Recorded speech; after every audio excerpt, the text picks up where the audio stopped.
Nĩguo kũhĩtana na thĩna wa maaĩ ũrĩa ũgũmagĩra aikari a kaunti ya Garissa rĩrĩa kwara, thirikari nĩ yambĩrĩirie tabarĩra ya maaĩ gĩcigo-inĩ kĩa Ijara, ĩrĩa waki wayo ũkirie kũrĩka. Tabarĩra ĩno nĩ ya mũigana wa ciringi mirioni 61, ĩrĩa thirikari ĩhũrĩtwo njeki nacio nĩ rũhonge rwa maaĩ rwa NWWDA, ta ũrĩa mũrũgamĩrĩri wa waki wayo atarĩirie. The government is spending about 61.7 million shillings to improve the water supply in Masalani town with the intentions of extending the same to Ijara town.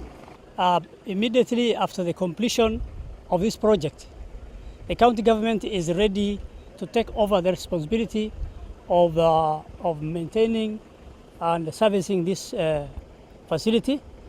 We are also ready to provide well-trained and skilled personnel who will take care of the management and actual operation of this.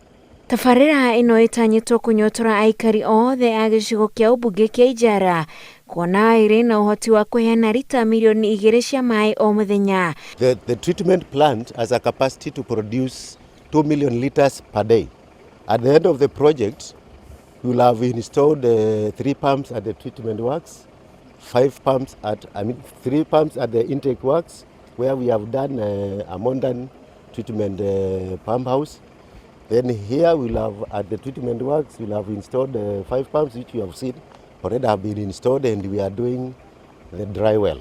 Due to as what we see it now, we are expecting this project will benefit the entire Ijara sub-county. Garissa nĩ ĩmwe wa kaunti 23 iria ihutĩtio nĩ ng'aragu gũkũ bũrũri-inĩ. Ngĩribotera Inooro TV, njĩtagwo Wanjikũ wa Kimani.